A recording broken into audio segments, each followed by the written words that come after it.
Hello everyone.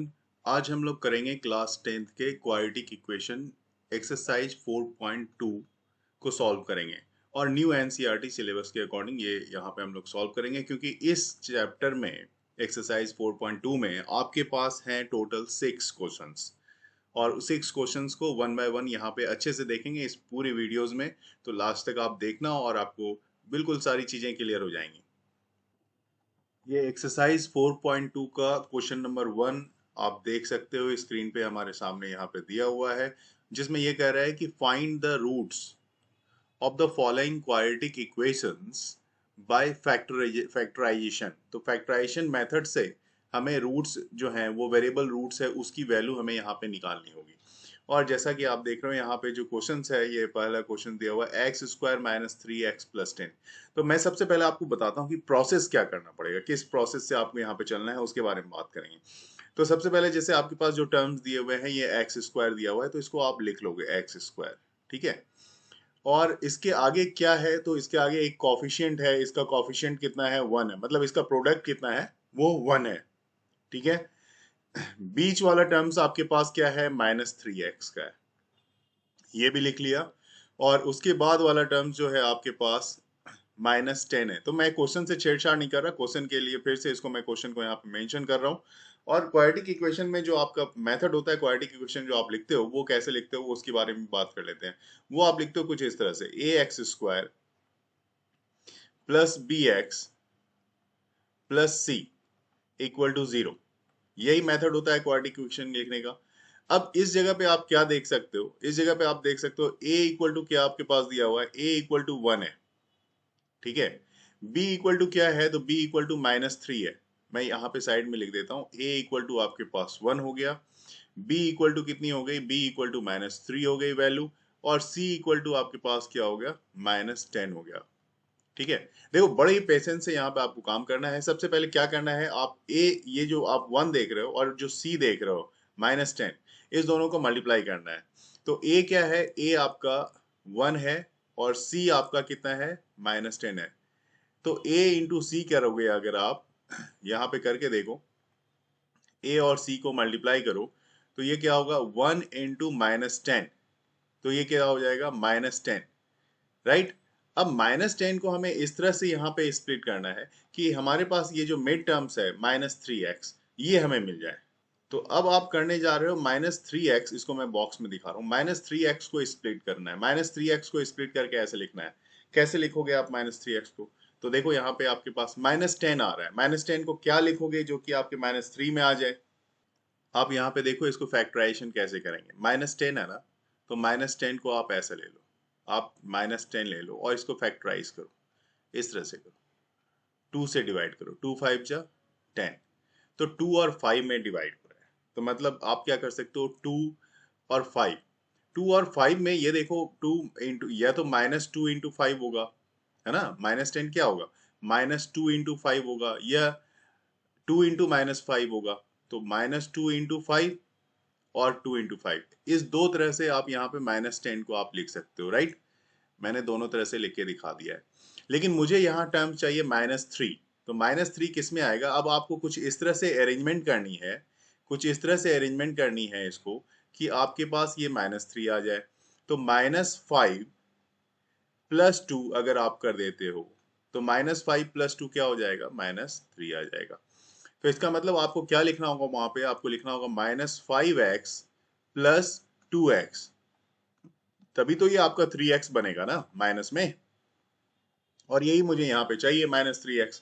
अब आप इसको आराम से अरेंज कर सकते हो, इसको लिख सकते हो, ये हो गया आपका x² और -3x को आपने स्प्लिट कर दिया -5x और किसमें, +2x में, ये आपका स्प्लिट हो गया मिड टर्म, और ये हो गया -10, और RHS साइड में आपको लिखना है 0, ये आपने 0 लिख दिया। देख लो अच्छे से, तो ये मिड टर्म जो है आपका, मिड टर्म जो है आपका, ये स्प्लिट आपने कर दिया है इस तरह से। आप देख सकते हो, आपने इस तरह से, मैं एरो दे देता हूँ, ये मिड टर्म से और ये आपने स्प्लिट कर दिया। बहुत आराम से अच्छे से देखो, ध्यान से देख लो, आपको समझ में आ जाएगी। अब आपको क्या करना है, अब आपको नेक्स्ट स्टेप में करना है, ये इसमें से देखो, ये x है, x² है, और ये यहाँ पे 5x है, इसमें से कॉमन क्या आएगा, एक्स स्क्वायर और माइनस 5x में से, तो इसमें आपका x कॉमन आ जाएगा। x कॉमन ले रहे हो तो एक x तो अभी और बचेगा इसमें, ये लिख दिया आपने x, माइनस क्या होगा 5। अब दूसरे वाले में देखो, इसमें 2 और इसमें 10 है, तो कॉमन क्या आएगा, तो 2 ही तो कॉमन आएगा, तो +2 और अब ब्रैकेट में क्या रह गया, तो ब्रैकेट में आपका x रह गया और माइनस और 2 कॉमन ले लिया है, तो ये 10 की जगह पे ये 5 हो जाएगा, इक्वल टू 0। क्रॉस चेक करके देखो, x into x x square, x into 5 -5 तो -5x, 2 इंटू एक्स 2x और 2 इंटू -5 -10। ऊपर से क्रॉस चेक करके देख लो, आप सेटिस्फाइड हो जाओगे कि जो आपने किया था वही है। अब इस दोनों में से आपको क्या देखने को मिल रहा है, इस दोनों में से x -5 कॉमन आ रहा है, तो ले लो आप कॉमन। ठीक है, x -5 कॉमन लेना ही है, तो x -5 हमने कॉमन ले लिया दोनों से। अब रह गया कितना बच गया, इस तरफ x और इस तरफ +2, तो x +2, this one is equal to 0। ये अब आपका फैक्टर के फॉर्म में दिख रहा है। ठीक है, अब आप नेक्स्ट स्टेप में यहाँ पे क्या करने जा रहे हो, ये देखो। अब आप लिखोगे, इसका मतलब ये आपका करना है कि x +5, एक बार आप ये लिखो x +5 इक्वल टू 0, और सेकेंड पार्ट्स में आप लिख दो x +2, जो दूसरा वाला दिख रहा है आपको यहाँ पे, x +2 equal to 0। This one is also equal to 0, तो x +5 इक्वल टू 0 है, तो x इक्वल टू कितना होगा, 5 आपका अगर इक्वल के उस तरफ जाएगा तो -5, तो x इक्वल टू -5। तो एक तो आपका रूट ये आ गया x इक्वल टू -5 का। दूसरी तरफ देखो यहाँ पे, इसमें x +2 आ रहा है ना, तो x +2 आ रहा है। अब ये देखो यहाँ पे, ये x +5 था, ये x -5, बिल्कुल ठीक है, यहाँ पे x -5, तो ये आपको फिर से इसको ठीक करना पड़ेगा, यहाँ पे गलती हो जाएगी, नहीं तो आप ध्यान से करना। यहाँ पे ये क्या है, यहाँ पे देख लो x -5, एक रूट, एक फैक्टर क्या आया था आपका x -5 ये वाला, दूसरा फैक्टर क्या आया आपका x +2 का।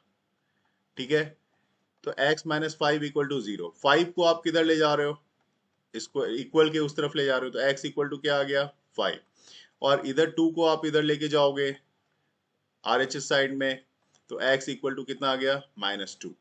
तो ये दोनों वैल्यू आपके पास आ रही है, इस रूट का दो वैल्यू, x इक्वल टू 5 और x इक्वल टू -2। ठीक है, अगर आप इस वैल्यू को इस इक्वेशन में रखोगे ना, ये जो इक्वेशन आपको देख रहे हो, जो आपके पास सबसे ऊपर में दिया हुआ है, ये इक्वेशन, क्वेश्चन जो दिया हुआ है, अगर आप इसमें रखते हो तो ये कंप्लीटली RHS की तरफ 0 को प्रूव कर देगा, ये ध्यान रखना आप। तो इसलिए ये दोनों इसके रूट कहे जाते हैं। राइट, चलिए आते हैं अब दूसरे क्वेश्चंस को करते हैं। अब आप देख रहे हो स्क्रीन पे आपके पास क्वेश्चन नंबर 2 दिया हुआ है, ये है 2x² प्लस x माइनस 6। तो इसमें a टर्म्स आपको मैंने बता दिया, a टर्म्स क्या है, a इक्वल टू 2 है, तो ये आपका a टर्म्स है और ये आपका c टर्म्स है। तो मैंने क्या बोला, आपका क्या करना है, a और c को मल्टीप्लाई करना है। ठीक है, तो पहले आप a और c लिख लो, a इक्वल टू 2 और c इक्वल टू -6। तो आप इस दोनों को क्या करोगे, जैसे मैंने अभी बताया था आपको क्या करना है, मल्टीप्लाई करना है। तो इसको 2 को और -6 को मल्टीप्लाई करोगे, तो 2 और -6 अगर मल्टीप्लाई होता भी है तो क्या आ जाएगा, देखो 2 इंटू -6 इक्वल टू कितना हो गया, -12। अब -12 आपको इस तरह से अरेंज करना है जो कि यहाँ पे +x मिल जाए, आपको +1 मिल जाए। तो इसको -12 को अब आप स्प्लिट कर लो ऐसा, देखो क्या इसको 4 इंटू 3 लिख सकते हैं क्या, तो 4 इंटू 3 ऐसा लिख लो, 4 3 जा 12 होता है ना। लेकिन अब ये देखो, कुछ अरेंजमेंट इस तरह से होनी चाहिए कि ये प्लस में आए, तो अगर इसको 4 -3 कर दे तो 4 -3 इक्वल टू 1 हो जाएगा। तो बस यही अरेंजमेंट जो मैं यहाँ पे एरो मार्क से आपको दिखा रहा हूँ राइट साइड में, ये अरेंजमेंट आपको करनी होगी। क्योंकि अगर आप -4 + 3 कर लेते हो तो -1 आ जाएगा, बड़े वाले का नंबर रहेगा ना, बड़े वाले का। तो -4 + 3 आप नहीं कर सकते, ठीक है, ये गलत हो जाएगा, तो इसको हटा देता हूँ मैं। आप क्या करोगे, 4 और -3 करोगे तब आपको +1 मिलेगा। तो 4 -3 कहने का मतलब 4x और -3x आप इसको लिखोगे तो यहाँ पे 1x मतलब x मिलेगा। राइट, तो मिडिल टर्म स्प्लिट हो गया, आपका मेन काम यहाँ पे हो गया है। इसको आप लिखोगे 2x² देन -4x, ये +4x -3x और -6 इक्वल टू 0। अब काम तो आसान हो गया है, तो क्योंकि आपने ये x को ही आपने क्या किया है, इस मिडिल टर्म्स में 4x - 3 में स्प्लिट कर दिया है। ठीक है, तो अब आप यहां पे इसको लिखो, इसमें कॉमन क्या लोगे, 2x, 2x कॉमन ले लिया, तो यहाँ पे हो गया x प्लस 2, x+2 आपके पास रह गया। नेक्स्ट वाले में -3 कॉमन लोगे, -3 कॉमन लिया तो यहाँ पे हो जाएगा, ये भी हो जाएगा x+2। बेशक आप मल्टीप्लाई करके देखो, अगर आपको सेटिस्फेक्शन नहीं हो रहा तो -3 को अगर आप x से करोगे -3x मिल रहा है ना, -3 को 2 से करोगे -6 मिल रहा है ना, तो इसलिए आप मल्टीप्लाई करोगे जैसे ही, तो आपको रिजल्ट वहीं पे आप पहुंच जाओगे, बैक होके आप देखोगे आप एक्चुअल में वो इसी जगह पे आ रहे हो। तो अब आप देखो यहाँ पे क्या आपके पास कॉमन बच रहा है, तो x+2 और x+2, इस दोनों में x+2 है, तो आप क्या करो, x+2 कॉमन ले लो, x+2 कॉमन ले लिया, बचे हुए जो पार्ट्स हैं उसको देख लो, बचा हुआ पार्ट्स आपके पास 2x है -3 है, तो बस आप उसको लिख देना है, कुछ नहीं करना है यहाँ पे। ठीक है, क्या लिख देना है, तो यहाँ पे लिख देना है 2x - 3। अब this one is equal to 0। अब क्या हो गया, यहाँ पे दो फैक्टर हो गए, दो फैक्टर क्या हो गया, एक हो गया आपका x+2 इक्वल टू 0, ठीक है, और दूसरा क्या हो गया, 2x - 3 इक्वल टू 0। तो x इक्वल टू, इधर से आपके पास क्या होगा, 2 को RHS साइड में ले जाओगे तो -2 मिल गया, और इस तरफ 2x इक्वल टू कितना हो जाएगा, 2x इक्वल टू +3, और x इक्वल टू कितना हो गया, +3/2। ठीक है, तो आपके पास दो फैक्टर आ गए ना, तो दोनों को मैं यहाँ पे बॉक्स में डाल के दिखाता हूँ, जो एक x इक्वल टू -2 आया और एक x इक्वल टू 3/2 आ रहा है। ये दो फैक्टर्स, दो इसके जो आपके रूट्स हैं वो आपको मिल रहे हैं क्वाड्रेटिक इक्वेशन के लिए, राइट। आइए अब इसके क्वेश्चन नंबर 3 को यहाँ पे सॉल्व करके मैं आपको दिखा रहा हूँ। देखो क्वेश्चन नंबर 3 कैसे सॉल्व करते हैं। सबसे पहले आप देखो a क्या है इसका, अब आप तो पहचान गए हो, बिल्कुल अच्छे से समझ चुके हो कि a आपका √2 है और c आपका 5√2 है। ठीक है, तो √2 इंटू क्या करना है, 5√2। ठीक है, अब √2 इंटू √2 करोगे तो 2 हो जाएगा, और 5, 2 5 जा कितना हो गया, 10। अब आपको मिड टर्म्स को स्प्लिट करना है, मिड टर्म्स कितना है, 7, तो 7 आपका मिड टर्म्स है, तो आप इसको क्या करोगे, आप सिंपल लिख दो 2 + 5 इक्वल टू कितना हो जाएगा, 7। आराम से यहाँ पे बिल्कुल सिंपलेस्ट वे में आ रहा है, इसका मतलब आप इसको मिडिल टर्म को x के फॉर्म में 2x + 5x अगर आप लिख देते हो तो आपको मिडिल टर्म मिल जाता है 7x का। ठीक है, तो अब यहाँ पे आप देखो, आप इसको स्टार्ट करते हैं यहाँ से सॉल्व करना। इसको मैं लिख रहा हूँ √2x², और मिडिल टर्म जो आपको लिख रहे हो वो क्या लिख रहे हो आप, प्लस ये आप लिख रहे हो यहाँ पे 5x + 2x, किसी को भी पहले लिख दो कोई दिक्कत नहीं, 2x + 5x या 5x + 2x, उससे कोई दिक्कत नहीं आने वाला, और ये हो गया 5√2, this one is equal to 0 हो गया। अब आपको कॉमन लेना है, यहाँ पे देखो इसमें x है इसमें x है, तो कॉमन आप यहाँ पे x ले सकते हो, तो ये होगा √2x।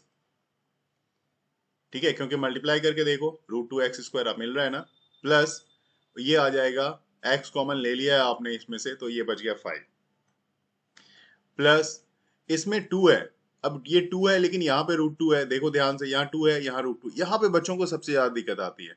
तो मैं आपको बताऊं कि अभी जिस तरह से आपने 2 इंटू √2 किया, √2 इंटू √2 क्या आ गया, 2 आ गया, तो उसी तरह से यहाँ पे 2 को अगर आप देखो, ये 2 जो है इसको मैं लिख के दिखाता हूँ आपको, ताकि एक स्टेप्स अब बेशक बढ़ जाएगा आपका, लेकिन आपको समझ में जरूर आ जाएगा।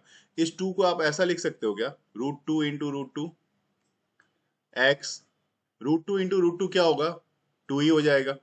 मैं एक स्टेप जरूर बढ़ा दिया, लेकिन आपका काम आसान हो गया, जो रूट्स को समझ नहीं पा रहे हैं उनके लिए काम यहाँ पे आसान हो गया। ठीक है, यहाँ पे एक स्ट्रेट लाइन दे देता हूँ ताकि ये जो साइड के कैलकुलेशन में दिखा रहा हूँ वो सेपरेट रहे, इस तरह से।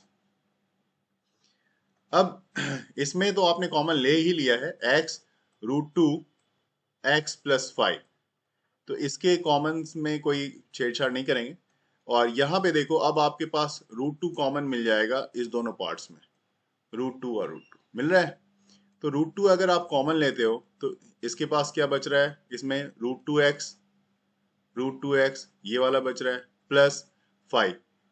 ठीक है, this one is equal to 0। फिर से अगर देखा जाए तो ये दोनों टर्म्स कॉमन आ रहे हैं, √2x plus 5, √2x plus 5 common आ रहा है इसमें। तो इसमें आप लिख दोगे, कॉमन ले लो √2x प्लस 5। ठीक है, ये और जो रह गया है ना वो टर्म्स x और प्लस √2, तो x प्लस √2 जो टर्म्स रह गया है उसको आप लिख दो। ठीक है, तो ये आप लिख दो यहाँ पे प्रोडक्ट में x प्लस √2 इक्वल टू कितना हो गया, 0। इसका मतलब दो फैक्टर्स आपके पास आ चुके हैं। अब एक एक करके दोनों को देखोगे आप। पहले क्या लिखोगे, पहले √2x लिख लो, √2x प्लस 5 इक्वल टू 0 लिख लो। ठीक है, ये हो गया। और दूसरे में क्या लिखोगे, दूसरे में आप लिख लो ये वाला x प्लस √2। ठीक है, एक दूसरा वाला x प्लस √2 ये हो गया इक्वल टू 0। इससे तो आपको साफ मिल रहा है x इक्वल टू क्या हो जाएगा, -√2। एक तो टर्म फैक्टर ये आ जाएगा आपके पास। और इसमें से आपको क्या मिल रहा है, इसमें से अगर आप देखोगे √2x equal to -5, then x equal to ये हो जाएगा -5/√2। तो ये दो फैक्टर्स यहाँ पे आपको मिलते हुए दिख रहे हैं। तो यहाँ पे क्वेश्चन नंबर थर्ड्स के दो रूट्स जो हैं, एक x इक्वल टू -√2 और दूसरा x इक्वल टू -5/√2, ये दोनों ही रूट्स हमने फाइंड कर लिया है बड़े ही आराम से। ठीक है, तो अब अगले क्वेश्चन पे आते हैं। क्वेश्चन नंबर 4 आप स्क्रीन पे देख पा रहे हो, यहाँ पे वो है question number 4, 2x² minus x plus 1/8। अब ये 1/8 जो है ना हमारे लिए एक प्रॉब्लम बन गया है। अब इस प्रॉब्लम को सबसे पहले मैं हटाने की कोशिश करूंगा ताकि आप क्वेश्चन को खुद से सॉल्व कर पाओ। तो इसके लिए मैं करने जा रहा हूँ यहाँ पे 8 से दोनों तरफ मल्टीप्लाई कर रहा हूँ। देखो 8 से मल्टीप्लाई कर रहा हूँ LHS साइड को भी, 2x² माइनस 8 प्लस 1/8 माइनस 8 तो नहीं है वहां पे, क्या है -x, तो -x लिख देते हैं, -x प्लस 1/8। ठीक है, इक्वल टू 0 इंटू 8। अब देखो दोनों ही तरफ मैंने 8 से मल्टीप्लाई कर दिया, चाहो तो आप एलसीएम ले लो। मैं एलसीएम के लिए भी आपको रिकमेंड करूंगा और ये मेथड भी, दोनों ही जो भी आपको इजी लगे कर लो, कोई दिक्कत नहीं। अगर आप 8 से मल्टीप्लाई करते हो तो ये आ जाएगा 16x² minus 8x plus 1 equal to 0 आ गया। अब आपके पास, अब आप देखने की कोशिश करना यहाँ पे कि A क्या है और C क्या है, इससे पहले मत देखो अभी।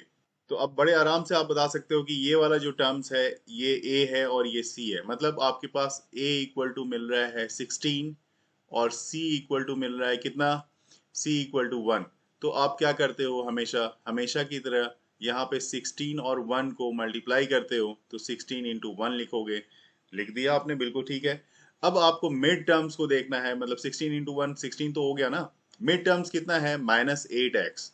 -8x कैसे आएगा, तो 16 को अगर आप ब्रेक करोगे तो कितने में, तो 16 को ब्रेक करोगे आप क्या लिखोगे, 4 इंटू 4 लिखोगे, है ना। तो ये 4 इंटू 4 लिख दिया। लेकिन मुझे क्या चाहिए, 4 इंटू 4, अगर आपको 8 चाहिए तो +4 लिखना पड़ेगा, +4 तभी तो ये +8 मिलेगा आपको। इसका मतलब 4x प्लस 4x तो 8x मिल रहा है। तो ऐसे हमें तो 4x, हमें क्या चाहिए यहाँ पे, ये देखो हमारे पास मेरा फोकस कहाँ पे है, बिल्कुल सही माइनस पे है, हमारे माइनस चाहिए। तो इसका मतलब हमें यहाँ पे प्लस नहीं चाहिए, हमें क्या करना होगा, माइनस लगाना पड़ेगा। इस चीज का ध्यान रखना, यहीं पे गलती होती है। तो -4 और -4 कहने का मतलब -4x x के टर्म में लिखा जाए, -4x इक्वल टू -8x, ये आपको यहाँ पे अब मिल जाता है। तो मिडिल टर्म आपका स्प्लिट हो गया। तो आप लिखो अब नेक्स्ट स्टेप में यहाँ पे 16x² लिख दिया मैंने, -4x